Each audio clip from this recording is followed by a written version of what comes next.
बिस्मिल्लाहिर्रहमानिर्रहीम नहमदुहु व नसल्ली अला रसूलिहिल करीम। सदर मोहतरम, मुअज़्ज़िज़ मेहमानान गिरामी और मोहतरम सामईन, भाइयों और बहनों, बहुत तफसील से सारी बातें हमारे सामने आ चुकी हैं। इस एक्ट का नाम भारत के अवाम को धोखा देने के लिए उम्मीद रखा गया है। ये बात अब हम पर अच्छी तरह वाज़े हो गई है कि यह उम्मीद नहीं है बल्कि तफरीक है, नफरत है, नाइंसाफ़ी है, जुल्म है और इन सब चीज़ों का रास्ता इस कानून ने खोला है। इस कानून का असल मतलब क्या है वो खुद इसी उम्मीद के अल्फाज में शामिल है। आप याद रखिए इन चीज़ों को कि उम्मीद के यू का मतलब है अनकॉन्स्टिट्यूशनल।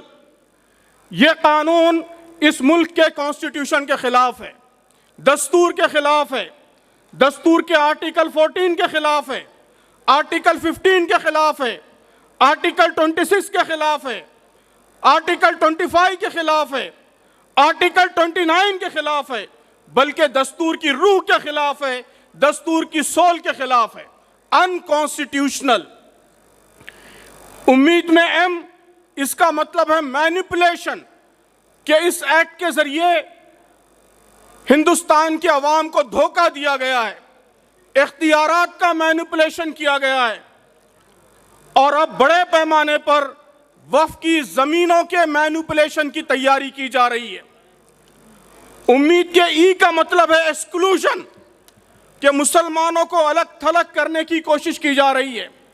उनके साथ कानून के जरिए तफरीक, लेजिस्लेटिव डिस्क्रिमिनेशन, ये कानून जरिया है। वो सारे हुकूक जो इस मुल्क की हर मजहबी ग्रोह को हासिल हैं, जो हिंदुओं को हासिल हैं, जो सिखों को हासिल हैं, जो ईसाइयों को हासिल हैं, सिर्फ टारगेट करके मुसलमानों को उससे महरूम किया जा रहा है।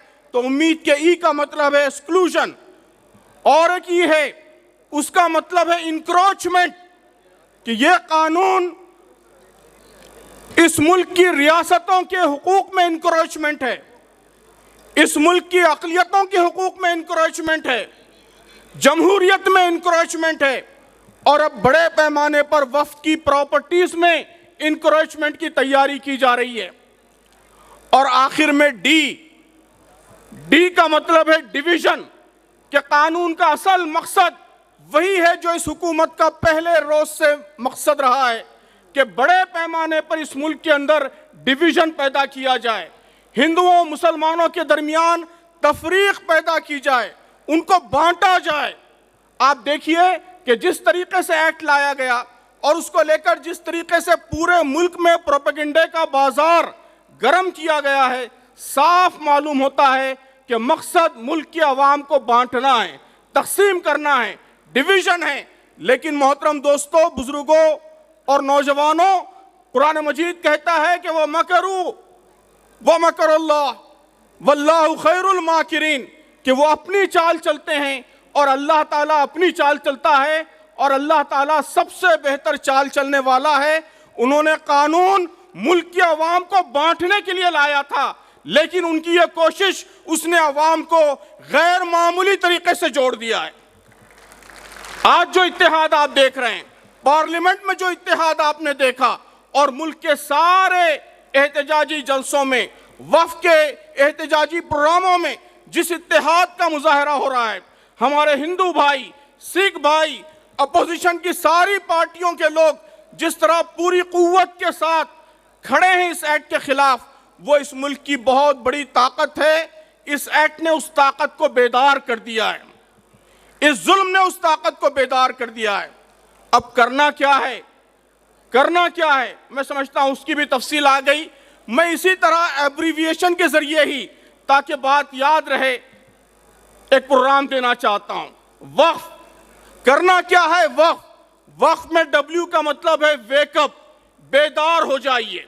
यह सबसे पहली जरूरत है कि हम बेदार हो जाएं, घरों से निकलें।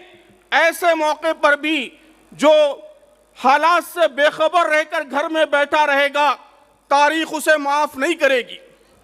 तारीख मोहतरम बुजुर्गों दोस्तों माफ नहीं करेगी। सबसे पहली जिम्मेदारी यह है कि हम बेदार हों। जो लोग यहाँ आए हैं वो अपने रिश्तेदारों को बेदार करें, अपने पड़ोसियों को बेदार करें, अपनी मस्जिद में आने वालों को बेदार करें। ये एक्ट और ये जालिमाना कानून मुल्क के मुसलमानों में बेदारी की एक नई लहर का जरिया साबित हो, इसका हम सब अहद करें। करेंगे आप सब लोग? हर अपने मुताल्लिक को बेदार करेंगे, बेदारी का ये कानून जरिया बने। तो वक्त में W का मतलब है वेकअप, बेदार हो जाइए। A का मतलब है एक्ट, एक्शन लीजिए, अमल कीजिए। क्या अमल करना है? यहां बात तफसील से हमारे सामने आ गई कि पुरअमन तरीके से हमको एहतजाज करना है। हमको जालिमों की साजिशों का निशाना नहीं बनना है। अपने बुजुर्गों के हाथ मजबूत करने हैं, मुत्तहिद होकर इस कोशिश को आगे बढ़ाना है।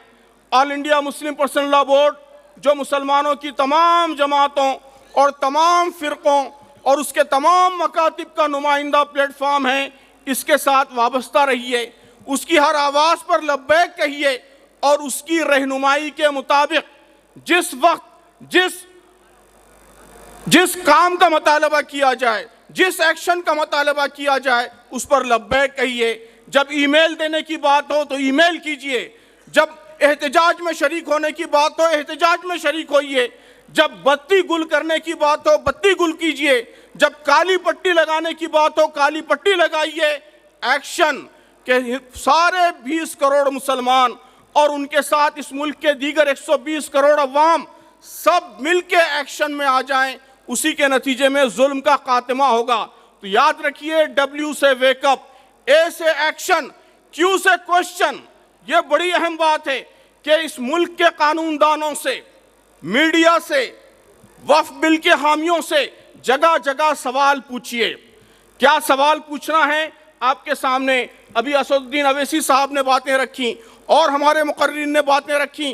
पार्लियामेंट के सेशंस में सवालात किए गए, ये बड़े चुभते हुए सवालात हैं और यकीन मानिए हुकूमत के पास इन सवालों का कोई जवाब नहीं है। कल आपने सुप्रीम कोर्ट में भी देखा, 2 सिंपल सवाल जजों ने किए, 2 सिंपल सवाल, और ये हुकूमत जो 8 महीनों से इस एक्ट का पिटारा, इस एक्ट का हंगामा खड़ा किए हुए है, उन सवालात का कोई जवाब हुकूमत के वकील के पास नहीं है। पहले दिन कहा कि 24 घंटे दीजिए, दूसरे दिन कहा कि और 8 दिन दीजिए, 8 दिन के बाद आप देखेंगे कि और टाइम मांगेगा, जवाब नहीं है हुकूमत के पास। आप कदम कदम पर सवाल पूछिए। आप पूछिए कि जिस तरह मुसलमानों के वक्त में आप हिंदू नुमाइंदे मुकर्रर करना चाहते हैं, क्या आप मंदिरों के बोर्ड में मुसलमानों को नॉमिनेट करने के लिए तैयार हैं? सुप्रीम कोर्ट ने यही सवाल किया है। आप भी सवाल कीजिए, जगह जगह सवाल कीजिए। इस सवाल से ही आप बहस का रुख बदल सकते हैं। मीडिया में सवाल कीजिए, सोशल मीडिया में सवाल कीजिए। क्वेश्चन, ये तीसरा इंपॉर्टेंट प्रोग्राम है। वक्त में वेकअप, एक्शन, क्वेश्चन और आखिरी चीज है एफ का मतलब यह है कि फिक्सिंग द नैरेटिव, कि जो नैरेटिव चल रहा है, जो बयान की हर जगह राइज किया गया है, उसको बदलिए। क्वेश्चन के जरिए, दलाइल के जरिए और संजीदा मबाहिस के जरिए इस मुल्क की राय आम्मा को, इस मुल्क के पब्लिक ओपिनियन को मुतासिर कीजिए। तो ये 4 बातें याद रखिए, इसी के जरिए आप इंशाअल्लाह इस कानून को, इस जुल्म को एक बड़ी तब्दीली का जरिया बना सकेंगे।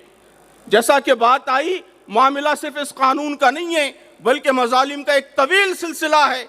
इंशाअल्लाह ये वक्फ कानून इस जुल्म के ताबूत में आखिरी कील साबित होगा। अगर हम सब ने इसी रुख पर कोशिशें की तो इंशाअल्लाह, जैसा कि यहाँ बहुत से मुकर्रिरीन ने तब यकीन का इजहार किया, ये एक नई सुबह का, एक नए दौर का आगाज इंशाअल्लाह साबित होगा। एक बार नारा लगाइए कि वापस लो, वापस लो, काला कानून वापस लो, काला कानून वापस लो। वक्फ तरमीमात वापस लो। बहुत शुक्रिया। जज़ाकल्लाह। अब मैं